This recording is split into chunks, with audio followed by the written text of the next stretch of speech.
नमस्कार दोस्तों middle east की रेत अब बारूद बन चुकी है। सुप्रीम लीडर के मारे जाने के बाद अब यह आग पूरी दुनिया को अपनी चपेट में ले रही है।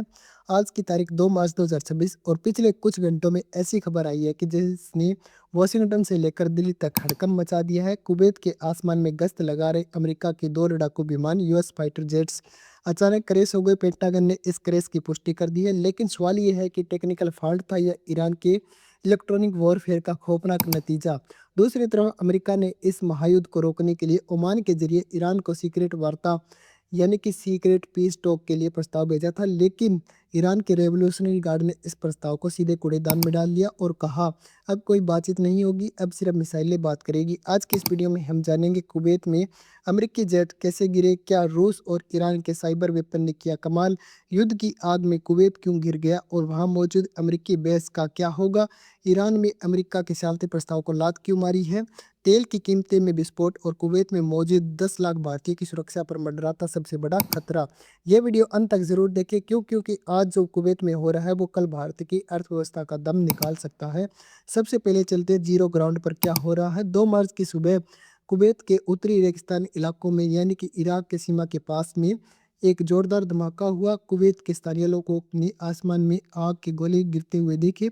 कुछ ही देर में अमेरिकी रक्षा विभाग पेंटागन को सामने आना पड़ा। अमेरिका ने माना है कि उनके 2 लड़ाकू विमान कुवैत के हवाई क्षेत्र में ऑपरेशन ड्यूटी के दौरान दुर्घटनाग्रस्त हो गए। अमेरिका का कहना है कि दोनों फाइटर जेट सुरक्षित निकाल लिए गए हैं, लेकिन क्रैश कैसे हुआ, यहाँ पर 3 थ्योरी सामने आ रही है। एक, तकनीकी खराबी, या फिर सीधा बोर, या फिर इलेक्ट्रॉनिक युद्ध। सबसे पहले बात करते हैं तकनीकी खराबी। अमेरिका फिलहाल इसे तकनीकी खराबी बता रहा है ताकि दुनिया को यह संदेश ना जाए कि ईरान अमेरिका के आधुनिक जहाज़ों को मार गिरा सकता है। दूसरा है सीधा वॉर। ईरानी मीडिया और टेलीग्राम चैनल ने दावा कर रही है कि ईरान ने advance bomber air defence system ने इसे जेट को निशाना बनाया है। और कारण नंबर 3, इलेक्ट्रॉनिक युद्ध। यह सबसे डरावनी थ्योरी है। सेना विशेषज्ञों यानी कि मिलिट्री एक्सपर्ट का मानना है कि ईरान ने रूस की मदद से पूरे गल्फ इलाके में जीपीएस स्पॉटिंग्स और इलेक्ट्रॉनिक जैमिंग शुरू कर दिया। इसके कारण अमेरिकी जेट के नेविगेशन सिस्टम फेल हो गए और वो आपस में टकराकर क्रैश हो गए हैं। अगर ये सच में ऐसा है तो ईरान का हमला या जैमिंग तो यह अमेरिका के एयर सुप्रीमेसी पर दशकों के सबसे बड़ा तमाचा है। अमेरिका के सामने सबसे आधुनिक जहाज अब मिडिल ईस्ट के आसमान में सुरक्षित बिल्कुल नहीं है। अब आपके मन में यह सवाल आ रहा होगा कि कुवैत कुवैत में क्यों हो रहा है ये सब। कुवैत तो युद्ध में था ही नहीं। दोस्तों, भू राजनीतिक जियोपॉलिटिक्स में कोई भी देश सुपर पावर को अपनी जगह नहीं देता है, वो अपने आप युद्ध का मैदान बन जाता है। कुवैत की अहमियत के बारे में बात करें, कुवैत ईरान के सबसे करीब है, सिर्फ फारिस की खाड़ी ही पार करना पड़ता है। कुवैत में अमेरिका के 2 सबसे बड़े अहम मिलिट्री बेस हैं। पहला है अल सेल शेर एयरबेस, जहां से अमेरिका के लड़ाकू विमान और ड्रोन पूरे मिडिल ईस्ट पर नज़र रखते हैं और ईरान पर हमला करने के लिए उड़ान भरते हैं। दूसरा है केप अरिफ जान। यह अमेरिका का सबसे बड़ा लॉजिस्टिक और कमांड सेंटर है। यहाँ हजारों अमेरिकी सैनिक तैनात रहते हैं। ईरान ने यह पहले ही चेतावनी कर दिया था कि जो भी देश अमेरिका को बेस इस्तेमाल करने देंगे वो हमारा दुश्मन होगा। जैसे ही अमेरिकी जेट्स क्रैश हुए, कुवैत की सरकार ने दहशत फैल गई और कुवैत के अमीर ने तुरंत इमरजेंसी कैबिनेट मीटिंग बुलाई है। कुवैत ने एक तरफ बहुत ही छोटा सा देश है। अगर ईरान ने कुवैत के कैंप अरीफ जान या बैलिस्टिक मिसाइल दाग दी तो कुवैत सिटी तबाह हो जाएगी और कुवैत के इस वक्त 2 पार्ट अमेरिका और ईरान के बीच में पूरी तरह से पिस चुका है। एक तरफ आसमान में अमेरिकी जहाज गिर रही हैं और दूसरी तरफ बैकडोर से अमेरिका कूटनीति की डिप्लोमेसी की मांग कर रहा है। हाँ दोस्तों, आपने सही सुना है। सुप्रीम लीडर खेमनेई को मारने के बाद अमेरिका जानता था कि मिडिल ईस्ट में उनके सैनिक खतरे में हैं। सूत्रों के मुताबिक 1 मार्च की रात को अमेरिका ने ओमान और स्विट्जरलैंड के जरिए ईरान में को एक खुफिया संदेश भेजा है। संदेश में अमेरिका ने कहा, हमने अपना काम कर दिया है, हमने बदला ले लिया है, अब इस युद्ध को रोकना है और आगे बढ़ाना नहीं चाहते हैं। We want to D एक्सलेट। अगर आप हमारे बेस पर हमले रोकते हैं तो हम भी बमबारी को रोक देंगे। लेकिन ईरान का खौफनाक जवाब था, लेकिन ईरान ने इसे डी एक्सलेशन प्रस्ताव को सीधे लात मार दी है। ईरान की सत्ता पूरी तरह से आईआरजेसी यानी कि इस्लामिक रेवोल्यूशनरी गार्ड के हाथ में है।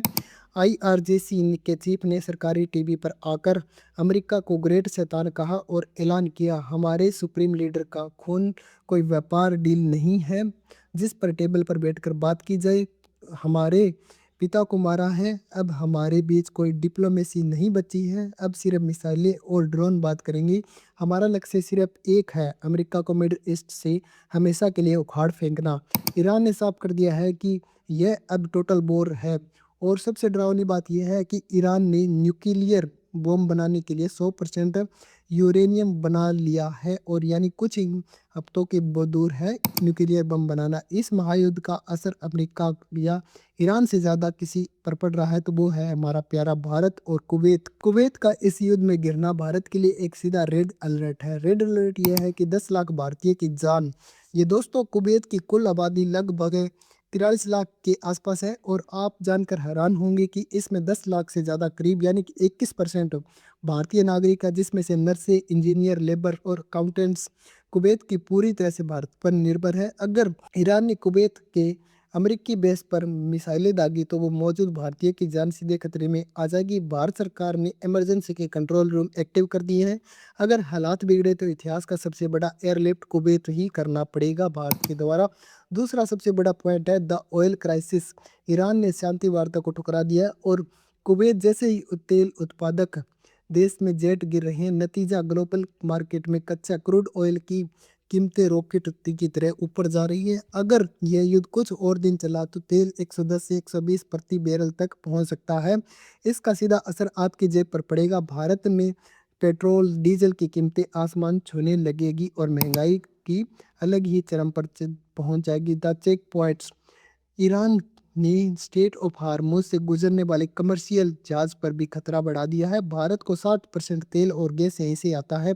भारत की इकोनॉमी के लिए यह एक हार्ट अटैक जैसी स्थिति है। निष्कर्ष यह है दोस्तों कि 2 मार्च 2026 की यह घटना साबित करती है कि युद्ध अब किसी एक देश के कंट्रोल में नहीं बचा है। इसे कहते हैं द स्पिरियल ऑफ एक्सेलेशन यानी कि बढ़ते तनाव का भंवर। अमेरिका ने सोचा था कि सुप्रीम लीडर को मारेंगे और ईरान डर जाएगा, लेकिन ईरान डरा नहीं बल्कि इसे कूटनीति के सारे दरवाजे बंद करके मौत का दरवाजा खोल दिया है। कुवैत में अमेरिकी लड़ाकू विमान का गिराना इस बात का सबूत है कि अमेरिका का हवाई वर्चस्व अब अजय नहीं रहा है। अगर ईरान के पास रूस के इलेक्ट्रॉनिक जैमर तो है तो अमेरिका के लिए यह युद्ध जीतने का एक दुस्सपना बन जाएगा। अगर कुवैत और यूएई जैसे देश इस युद्ध को पूरी तरह से पिस गए तो भारत को अपने लाखों नागरिकों को बचाने के लिए एक बहुत बड़ा और मुश्किल फैसला लेना पड़ सकता है। आपको क्या लगता है दोस्तों, क्या कुवैत में क्रैश हुए अमेरिकी जेट ईरान की इलेक्ट्रॉनिक वॉर का युद्ध का नतीजा है या फिर एक इलेक्ट्रॉनिक खराब तकनीकी है? क्या भारत सरकार को तुरंत कुवैत और खाड़ी देशों से भारतीयों को निकालने के लिए काम शुरू कर देना चाहिए? और क्या ईरान का अमेरिका से शांति वार्ता ठुकराना तीसरे विश्व युद्ध की आखिरी कील साबित हो सकती है? कमेंट बॉक्स में अपनी राय ज़रूर बताएं और मैं खुद आपके कमेंट पढ़ूंगा। अगर आपको यह जियो पॉलिटिकल का 360 डिग्री मास्टर क्लास अगर पसंद आया तो वीडियो को लाइक करें और अपने दोस्तों के साथ शेयर जरूर करें। ग्लोबल क्राइसिस के अपडेट के लिए हमारे चैनल को सब्सक्राइब करना ना भूलें। मिलते हैं नई वीडियो के साथ। जय हिंद, जय भारत।